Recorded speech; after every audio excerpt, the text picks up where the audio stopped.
Hello, hello, welcome to another Get Ready with me. I'm feeling chatty this morning. I have a little bit of a break before my first meeting.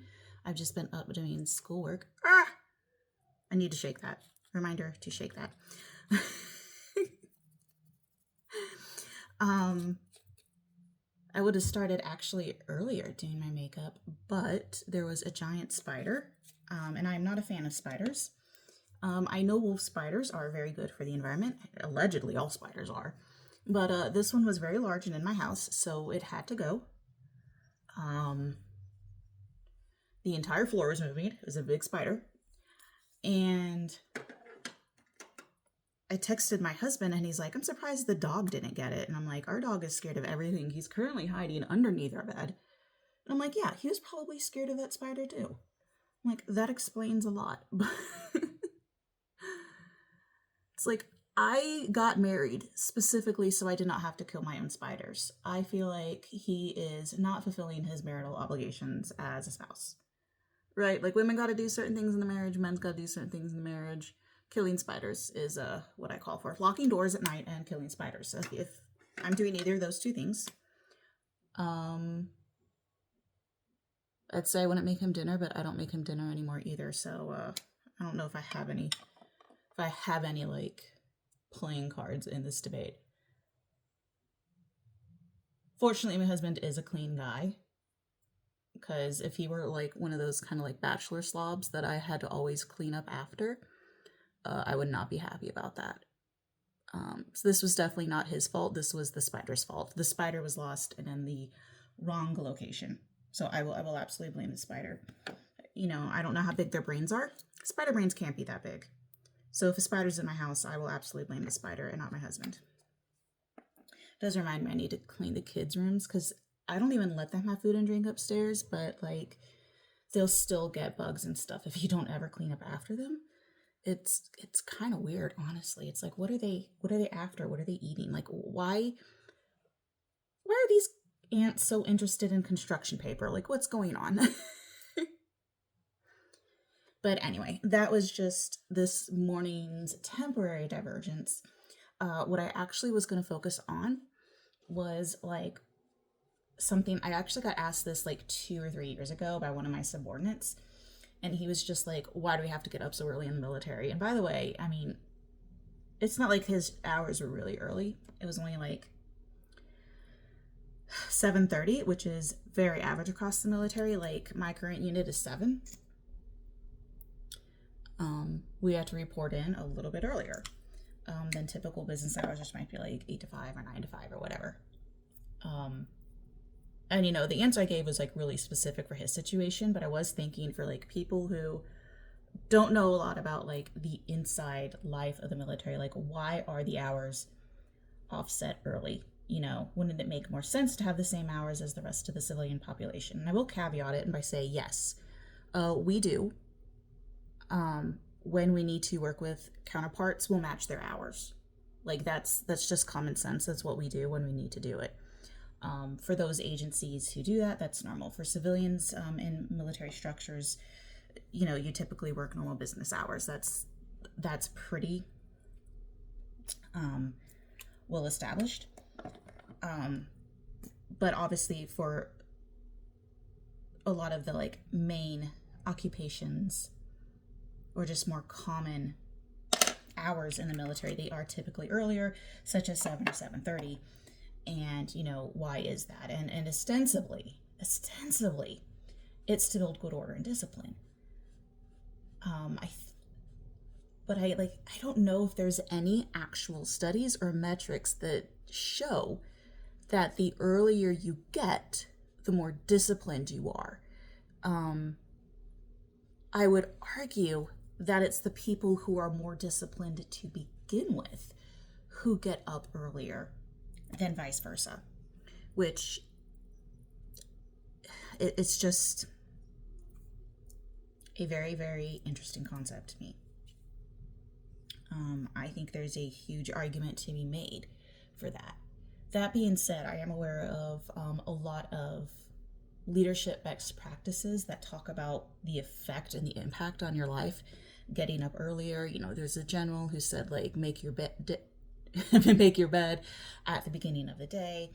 Like, I get it. Those are ways to start off your day. But I also know people who they're disciplined and they keep other hours. So it's not the hours themselves that make you disciplined. It's the fact that you keep them. It's the fact that you force yourself to do things that are hard. So if you force yourself to be at work at 7:30 or 7, then it doesn't suck when you have to do it at 6 or 6:30. You know, I was flight crew and I frequently had to get up at 5 or 5:30. So I was deployed and I had to do, I had to get up at 3, sometimes even before 3 for like a 3:30 or 4 a.m. takeoff. It didn't feel as hard because I was already used to doing the hard thing. So I guess that's like my first guess or inclination would be to say, like, it prepares you to do hard things. You do something a little bit hard every day, and then it doesn't feel, when you do have to do something that would normally be very hard, like, it's just you're already there. So that's I would say possibly another aspect of discipline that would bring in. The other reason, and I could be like way out of my ballgame here, is that it avoids traffic. And I know that's like a dumb reason. I know that's not the reason, but when you're working in certain locations, that's actually a valid cause. Like, you want to be at work and alert prior to other people being at work and alert. There's almost like a race to the bottom. Like, there's a race to beat people there. And it's not specifically about traffic in this case, but like, to be up and moving and alert. It's kind of like having this idea of an early watch. I don't think it's as necessary in today's military, where 24 operations are the norm, night operations are the norm, and have been probably for several decades. Cyber operations are the norm. Like, it's just probably not the posture that is needed specifically, but the overall posture, I guess, the discipline and the willingness and the alertness is a posture that we need to have. So it does remind me of when we were overseas and they had restrictions on where we could live because of how quickly we could get to and from work. That was actually a consideration there. So I thought that was like really interesting. And then a third reason. Oh, what was my third reason? Dang it. We get up a little bit earlier and report in a little bit earlier is just that it builds that camaraderie. It's one more thing that we do that civilians don't do. And I think that actually makes a lot of sense as well. We're doing a thing that's a little bit hard. Again, not very hard, but a little bit hard, and we're doing it together and we're all showing up together. It's one more thing that separates you. And I don't think that should be underestimated. I can't think of, like, again, any specific study that says this. But I would be hard pressed to, argue a different point or argue another perspective that it doesn't have that effect of setting you apart, of making you another. I mean, it's the same reason we do group PT and then PT turns out to be like ultimate frisbee. Like, sometimes it's not it's not necessarily like about the actual activity. It's about the fact that you're sharing that activity and doing it together. So it's not actually the fact that there's something special going on at 7:30 in the morning, and that's why we have to report in early. But it's the fact about we're special because we're doing it. And I just thought that those were like kind of interesting points for, especially for like spouses. If you're on the outside, like, why are they doing this? He's customer service, so he has to be in at 7:30. But everybody else is in at 7:30. Why can't everybody shift their hours back? And I'm like, it's not that we can't. Like, it's not that we wouldn't be organizational ready somehow if we shifted it back. It's that we don't want to be, because it literally does set us apart, and makes us part of a different crowd. And that's like the cool thing about it, is you just get used to hearing certain drills, certain songs, certain movements. You get used to a certain time of day, the position of the sun. And when people leave the military, that's one of the things that they actually struggle with, in terms of adaptation. Is it's not, what's on paper, like their MOS or their AFSC or whatever other rate and rank that they miss. It's the entire field. They feel like a fish out of water, because you're missing your job and the companionship. You're missing the schedule. Your day feels different. I mean, imagine like if you were used to doing something a certain way for 20 some years, and then it just felt different and you couldn't even explain why, because a lot of people don't even like understand like the impact of like leaving work at a normal time of day. If normal for you has always been like at 3:30 in the afternoon, and you went and got stuff done, and all of a sudden now there's no time in the day, yeah, I'd feel depressed too. Like, I feel depressed just thinking about it. So like there's that going on. There's almost the intangibles experience, like when you're walking and you don't feel the weight of your boots, right? It just feels different, and it feels different 1,000 different ways. Well, one of the ways that it feels different is by the hours that we set, and that sets us apart. And I actually think that's fantastic. I love that, about the military, is the way to create an entire organizational culture with practices. Even when those practices don't have to exist, they do, because that's part of our culture. And that's what creates, I think, to a certain extent, the order and discipline. It doesn't matter that it's 7:30 or 7 or 6:30 or 10. Like, it doesn't matter what the time is. What matters is that it's different. So when you think about like what sets you apart, like, it isn't the fact that you have to get up early. I really do disagree with visionary leaders who are like, get up early in the morning. It's how you use your day. It's what your goals are. It's what your priorities are.